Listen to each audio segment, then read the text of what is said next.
That is such a valuable piece of advice there. These are the sorts of things that we should talk about right in the first 5 minutes of the podcast. Started giving people free quotes.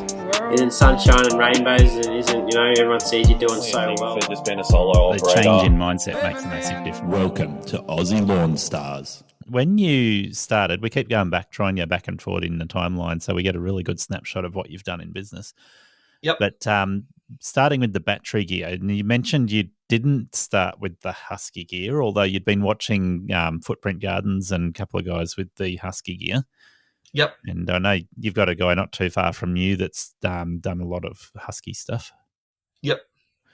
But you opted to go for Stihl instead. Yes. Yeah. And I can see your shirt there. Is that a Stihl shirt? Yeah. We'll just stand up so we can see this. It's Yep. Hamilton East Stihl Shop. Yeah. So it's a local. It's Joel and his team. They've helped me out a lot. It's actually where I got the Greenworks stander from as well. Nice. Yep. So the Stihl gear you started with, I'm guessing you would have gone fairly decent whip snipper, hedge trimmer, blower, and then you would have got a petrol mower. No. Is there a good battery mower that you found? No. But I make it work. So I started with the KMA 130 combi, trimmer attachment. Umbilical cord machine. Yes. The 135 was available in New Zealand at the time, but the dealer that I went to didn't have it in stock. Yep. I kind of made a rash decision at the end of the year and just handed in my notice. So between Christmas and New Year's, I needed to find some battery gear pretty quick. Yeah. Because I had about 5 weeks and I was going to be unemployed. Yep. So yes, that was fun. Nothing like a bit of pressure to make some decisions under. Yeah. So I had also been looking at Ego. Yeah. Unfortunately, in New Zealand at the time, Ego was parallel imported by Mitre 10. The pseudo commercial gear. I won't call it commercial because it was like they were marketing it as commercial, but it wasn't really. I think at that point in time, Ego didn't have any decent commercial gear. So even if they had some that was labelled commercial, it still wasn't quite up to par. Yeah, it wasn't really. Then there was the issue where Ego themselves was looking at bringing it into New Zealand. So Mitre 10 was getting the commercial range as such. Well, the commercial, not really commercial, taken off them. And there was no dealers or anything in New Zealand that they don't know where it was going, who was going to have it, who was going to service it. So that just was like, I'm definitely not touching that. I went into Bunnings, had a bit of a look at the AEG. Yep. Just not even going there. I've looked at AEG and come to the same conclusion. I think they're doing some better stuff now, but when I looked, no. Yeah, and the fact that like Ryobi, AEG, Milwaukee, all TTI, is just like it's Ryobi in a different colour with a slightly different warranty. But the main issue is you're dealing with Bunnings. Yeah, okay. Does Bunnings do all three of those brands? They don't do Milwaukee. Okay, yeah. See, I would classify Milwaukee as commercial end compared to AEG or Ryobi. Like AEG is still comparable to Milwaukee in some ways, but AEG's in Bunnings, right? Yes, yeah. So Ryobi and AEG are Bunnings. So to do that for your like after sales service, you've got to take it back to Bunnings, and I don't know what people's experience is with after sales service and Bunnings. Like once it goes away, you don't know when it's coming back. Typically with Bunnings, it's like, if you got a Ryobi tool and it stops working, you take it back and they swap it for another one. Oh yeah, exactly. But I think that was the case with Ryobi, but AEG, because they had the 6-year commercial warranty, I think it was getting sent away and stuff. But I just didn't like the feel of the gear anyway. And the biggest mower at the time was an 18-inch mower as well. Yep, fair enough. And yeah, so that kind of ruled out them. The Milwaukee didn't even. I mean, Milwaukee wasn't even in the question 2.5 years ago, really. Yeah, they didn't really have anything available, did they? No, and even what I've seen now, I would still kind of consider it like if you're a tradesman who's got Milwaukee tools, these are tools that you can buy to do your own lawn at home. Some of the other stuff. I think Makita and Milwaukee are tools that you can find some commercial quality there. But like you say, if you own the Makita or the Milwaukee power tools, then you might buy the other tools. I know if you watch a couple of people like Tim the Lawnmower Man or Monster Mowing, they push a bit of Milwaukee gear and they talk about how good it is. I've actually bought a Milwaukee powered hand shears or secateurs, and I rate them pretty well. But yeah, certainly, when it comes to most of my gear, I haven't looked at Milwaukee yet. Yeah, I have had a look at the Milwaukee mower at, was it Toolshed? When I flipped it upside down, and had a look underneath, like the blade was quite flimsy. Yeah, okay. And I noticed that all your self-propelled motor and stuff was all uncovered. Interesting. So we deal with a lot of damp, wet, dewy grass. Yeah. And it's just a place for grass to get stuck. I did consider the Makita as well, but again, it was like the servicing for the Makita stuff had to go up to Auckland. Were you talking 18 volt, 36 volt, or 40 volt? I think it was the 36 at the time, like the 218s, and there was some of the 40 volt was starting to come in as well. So I did look at it. But yeah, again, that servicing. And then because of the rash decision, I needed to buy stuff straight away. The only store that was open was Stihl Shop Te Rapa. Between Christmas and New Year's. So that was it. That was it. I'm kind of glad I bought Stihl now. Yeah. Yeah. If you listen to my interview with Stihl about 3-4 weeks ago now, that's one of the things that we talked about as their strong point is that wherever you go, you can find a Stihl shop. And I know that's true in Australia. I would imagine in New Zealand, it's probably just as true. Yep. We've got 2 of them in Hamilton. Yeah. So, like you say, when you need something and you're looking for a shop, you probably will find a Stihl shop. Whereas a lot of the other brands is like, will I find it? Won't I find it? I find talking to people about those different brands really interesting because everyone's got a different approach and different thoughts on which brand they trust. But I've had Makita power tools for most of my business time. Yeah. So I've looked at the Makita gear. I've got a Makita blower, which when I bought it, I was like, that is absolutely awesome. It is better than the petrol blower, even if I only get a 12-minute runtime. Yep. But that is definitely one of the issues with blowers. Yeah. That was my first experience with a battery blower, and it's like, that's a little bit disappointing on the runtime, but it replaced my Stihl BG56. Yep. And then talking to people who had been buying more Makita gear, it's like, they're awesome hedge trimmers with even the 18-volt hedge trimmer. If it's got the red trigger switch on it, it's the commercial one. Yep. But when you get into 36 volt and the 40 volt range, and I know now they've got like a 62, I think it is. Yes, yeah.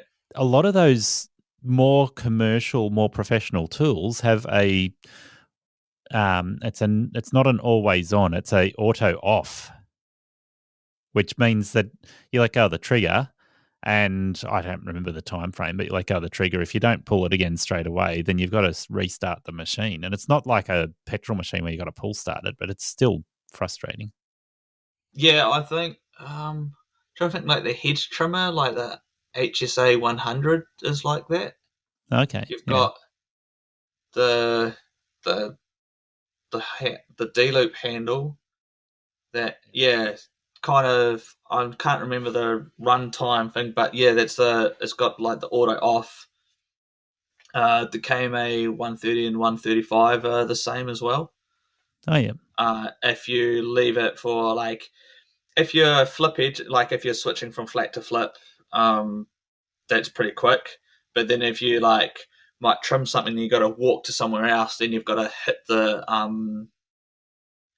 on button again. That 3-point sort of trigger system. You've got the on button. You've got the sort of like your palm, the dead man switch. And then you got your main trigger throttle. as well. Yeah. I found my Husky tools. They auto off, but it's usually like 30 seconds or 60 seconds or something. So it's a fairly decent amount of time. So if you stop to talk to somebody, it might turn off while you're talking. Yeah, I think the Stihl's a little bit quicker than that.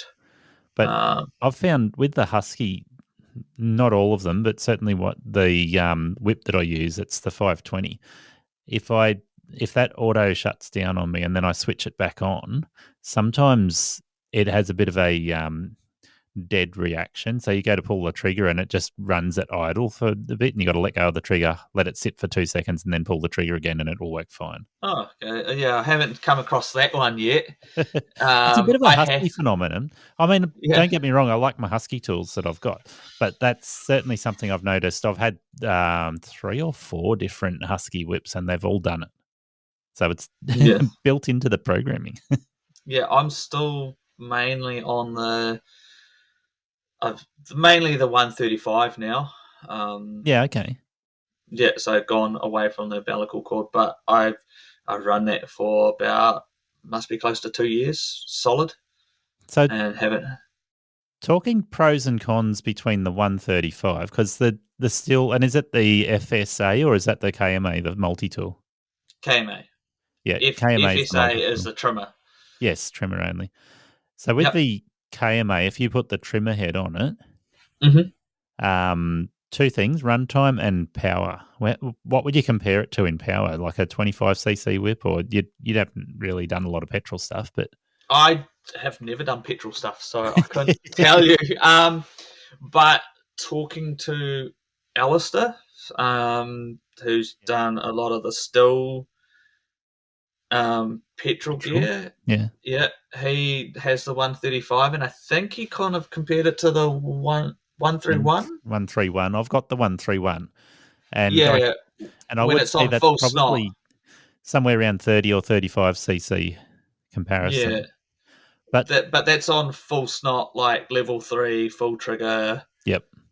But you will blast a AP 300 in 10 minutes. Okay. So what's the best run time you get out of that when you're just doing light trimming?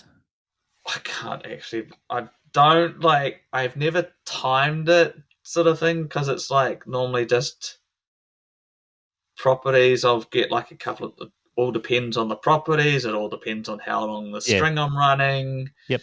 Fair guard, no guard? No guard. Yep. Yeah, I'm not. I'm long pants, safety glasses, and no guard. I run short pants and sock protectors and guard. Yeah. I did run shorts, gaiters, and no guard for a while, but the shins started to get a little bit sore. I find the shins cope all right. There's been once or twice where the shins have been bleeding, but most of the time they cope fine. It's the gum nut up the nose that gets me. Yeah, we don't have those. Mind you, in saying that, I did cop. I was flip edging, so and how I hold the trimmer flip edging, the guard wouldn't have stopped it, because I kind of stick out here so I can see. And it flicked up a stick, and it hit me to like right here. I felt that one. That was a couple of days ago. But a guard wasn't going to stop that anyway, just because you're looking around the guard as well. So yeah, of course. When you're doing flip edging or vertical edging, as I call it, that's the guard's not always doing much. No. And I think like the main thing I found with the guard, I went back to, using the guard for a little while when Stihl was trying to run their sort of like whole lawn champ thing. Because I Right. kind of knew they wanted it, would have wanted the guard on. I actually found it just like made the front end of it a lot heavier. I was more likely to scalp with it. I actually Okay. used more line as well. Because I'd bump it too far and just cut the ends of it off. Yeah. All these So, things are true. I keep the guard on with mine, but yeah, certainly a lot of people run it off. yeah, I like to light, particularly when I'm vertical edging. I like to have a little bit of longer string. And then, of course, when you're running a battery trimmer, you don't have the clutch issues. Yeah. So comparisons between the pros and cons you're talking about there, I run the Husky 520, Yep. and the reason I love the 520, even though it's comparable to a 20cc whip, which is a lot less power than the 135 you're running, I get up to 2 hour runtime out of it. That's what size battery is that though? So with the Husky, they've got a 300 battery, which is similar. I think it's a little bit bigger than the 300, or it might be comparable to the 300S that you use. Yeah, so that's the main ones I use, the 300S. I think they're like 289 watt hours. I don't have access to a calculator here. I think it's around about 8 amp hours, 7 point something or 8 amp hours. I'm looking up the Husqvarna BLI 300 watt hours. So they're 9.4 amps, 337 watt hours. Yeah, so what's the weight on those? 1.9 kilo. Okay, yep. So when you run the 520 whip with that battery, it's pretty light. Yeah. That is definitely one of the things about the 135, because the battery is so far back on the unit. Yeah. Like, I know the Husqvarna kind of clips into the unit and it's like kind of a bit further forward. Like yeah, and the Husky I'm using also has the motor down on the head down the other end. Oh, okay, yeah, that will make a big difference. A lot of people have been asking about which brand of battery tool to buy, and I don't like to recommend one brand of battery for everyone or every situation. Dealer support and access to parts and service all play a big role in that decision. Some brands have better tools for specific needs or each product category. I've been using a variety of brands, and I endeavour to provide unbiased interviews on Aussie Lawn Stars with as many of those product brands as possible. I reached out to Ego Power Plus through the podcast because of how Barry supports the industry and Ego owners. Barry has impressed me with his loyalty to customers in providing support and listening to the needs of the industry, which has resulted in a full lineup of new commercial tools landing in Australia over the last 12 months that has positioned Ego as a leader in the commercial tool space for outdoor power equipment. Visit egopowerplus.com.au to see if they have the tools you need today. I generally run earbuds like that for about 12 months. They start to play up. The ones that I've got at the moment, I think they're probably closer to 2.5 years. They really lasted a long time, but they are not in good way at the moment. Yeah, these JBL ones are about 2 years old now. Yeah, I find with mine, the connectors which charge the battery start to get a bit of gunk over them, or they stop working quite so well. Then you try and clean them out, and when you try and clean them out, you invariably do a bit of damage to the waterproofing. Yeah. Or you bend the little pins in the case. Yeah. And the plastic and rubber pieces around the earbuds tend to start wearing out after a couple of years too. Yeah, they get a bit slippery as well, and they just fall out a lot easier as well. So getting there. I think, as I said, I think I'm about 2 years on these now, so it's not too bad. Yeah, they've been dropped in a few situations, and thankfully, Find My Bud has been able to find them. Yeah. Well, I've been using the IsoTunes free. That's been my preference at the moment, but I'm looking at a few different options. I would go to the Honeywell over-ear ones because they work really well when you're running your tool. You can talk while you're running a lawnmower or a whip snipper, and people can hear you and cannot tell you're running a tool. That's pretty impressive. Problem with that is I wear a wide brim hat, so it doesn't work. And it's just the heat as well. Like when you're over ears, like it gets real hot and sweaty around here. Nah. Well, I also wear prescription glasses. I'm guessing you do too by the looks of it. So in ears just so much easier when you're wearing glasses and a wide brim hat. Yeah, and then trying to put safety glasses over top of that as well. So definitely know that. Yeah. Anyway, we'll switch back to the lawn mowing equipment. Eh? Yeah, well, this is relevant because everyone needs to know what sort of buds we use. Yeah, I would say mine probably aren't ideal for lawn mowing. But being electric gear, I can kind of get away with them. That's why I love the IsoTunes. The IsoTunes 3 are rated for industrial hearing protection. Yeah. So there are a couple of other options out there as well, but yeah. Anyway, back to the mine definitely aren't rated for industrial hearing protection. Yeah.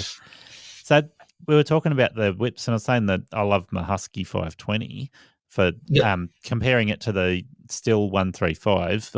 There's pros and cons either which way. But the other one I run is the Ego STX 4500. And I find with the Husky 520 and the Ego STX 4500, I either go heavy duty with the Ego or light trimming work with the Husky. So if I want to do regular maintained work that's just light and I get 2 hour runtime, then I grab the Husky. If I want to do anything that's a little bit thicker or overgrown, the Ego's got the torque to rip through it really quickly. But I think the Ego will get up to about 35, 40-minute runtime. What size battery is that running? So Ego's 56 volts instead of 36, and I usually run the 5 amp battery in that. But if I want to get longer runtime, if I'm going to do a really long overgrown section, I'll put the 7.5 amp battery on, and it gets heavy. I think we're talking somewhere close to 7 kilos for the whole lot.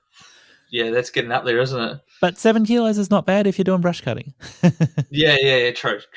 I mean, you can always put the shoulder strap on or something like that as well when you're running something a bit heavier.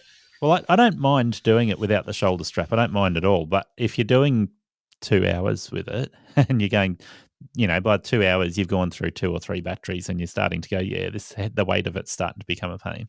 Yeah, that is one thing where I do like having the 135 the 130 as well. Yeah, okay. For if I was doing something like that, I would run the 130 where the battery is on my hip. So I don't have the backpack battery. I've gone the harness, the belt, and I've got the pouch with the cord coming off there. And then I've got another pouch which I can clip on the other side, Velcro to the other side, so I can have one battery in there. I can have a spare battery on the other side to even out the weight. And when one goes flat, I can just change the batteries over and keep going. You can do the same thing with the Ego STX 4500. So you can either run the battery on the tool or you can run a belt pouch or backpack battery. So you've got options of doing whichever one suits. They do have. Oh god, they do have that as well. I don't have any umbilical cords though, so I just have the battery on the tool. I do have. I've got the attachment, the insert for using the 135 like that as well. Yeah, okay. But I found that the 130, the cord comes out the back. Yeah. So it's not in the way. The 135, because where the battery slips in, is in the top. Yep. At the back. So if I tried to use it with the attachment and the belt, the cord would come up because the cord has a metal sort of like thing that's about a metal flexible sort of like sheath, which is maybe 10 to 12 centimeters long. Yeah. So it sticks straight up out of the tool. That would get in the road. Yeah, so it was constantly hitting my elbow. So I switched to just using I use the 135 as my daily, so like in and out of the van, grab it, trim it properly. If my elbow is getting a little bit sore, or I've had some big jobs and it's like in spring, my elbow might just get a bit sore, I'll switch to the 135 for a little while because it's way lighter. So I run that for a couple of weeks just to take the weight off the elbow, and fair enough. So it's got its advantages. Like it mainly sits in the garage now on the wall, but it's what I started with. It's still there. It's a spare. If the 135, if I have an issue with it, I can keep going. Yeah, fair. Oh, well. So, running the 135 as a multi, Mhm. I'm guessing you swap out the power head, or not the power head, but the tool attachment to whatever you need to do as well. So you use the same power head for hedge trimming, whip snipping, blade edging, Yep. whole I saw. Yeah, pretty much at the moment. I am looking at getting at some point I would like to get the 66, the HLA 66. Yeah, a lot of people like that. Yeah, it's a way lighter. I have used it. It's because you've got the motors up in the hedge trimmer head, and then you've just got your battery down at the back. It's way better balance, and a lot lighter overall for Yeah. just long use. Still seems to have the power and get through it. The combi unit, when you got the combi, you got a 1.8 kg battery in it, and then you've got an attachment which is the combi trimmer attachment with the flexible head tends to be heavier as well. You'll know about that when you've got a 5-hour hedge job. Yeah. Yeah. Yeah, so the HLA 66, it does look like it's quite a lightweight unit, and that would be really handy. But I'm guessing it's less commercial as well, so it's somewhere in between commercial and residential. They still class that as a commercial. You'll still get a 1-year commercial warranty on it.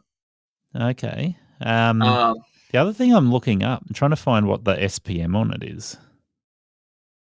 I don't really worry too much about the SPM or that. If it does the trick, it does the trick. It's There we like, go. I've found it. So it's 3,000 strokes per minute. yeah. So I believe most people talking about SPM are going to be looking for 3,000 or more, and a lot of the new ones are up around 4,000 SPM, but 3,000 is still considered enough for most commercial use.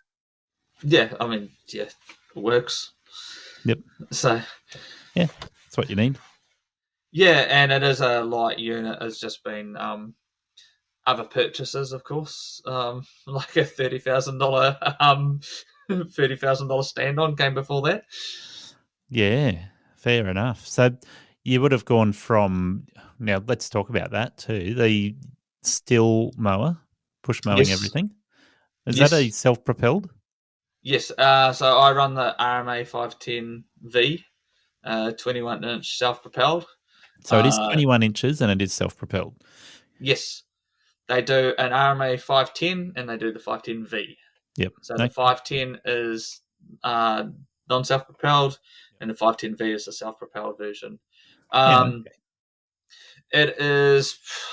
It's definitely not a. It's not a commercial mower as such. It runs their commercial batteries, so it Yeah. runs the AP range of batteries, but it's not a commercial mower. Yeah. It's a large residential mower. So did you run that for 2 years before you got the Greenworks? Yep. I got 3 of them now. I've got over 500 hours on between the 3 of them. Yeah, it's a lot of work for a non-commercial mower. Yeah, so the last one I think was around about 330 hours Yeah, on the one mower. it's quite a bit.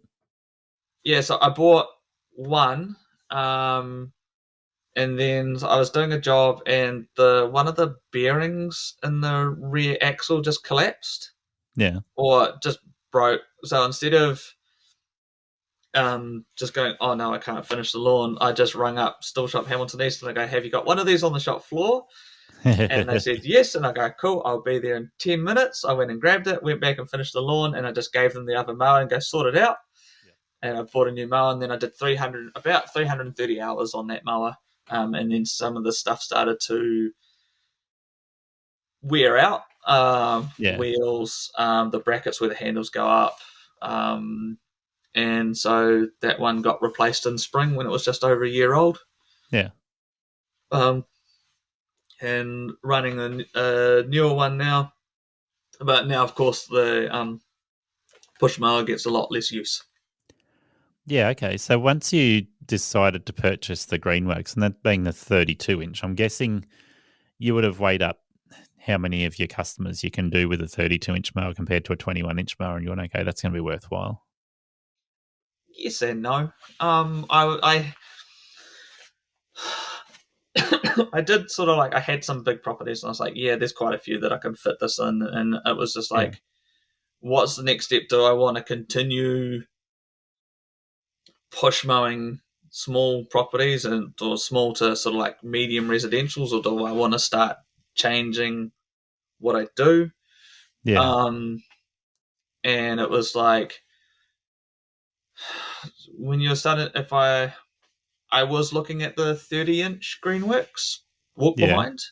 Oh, yeah, the walk behind one, self-propelled. Yeah, yep. So that was originally going to be my next sort of step. I was going to go, okay, the price of a 32-inch, like,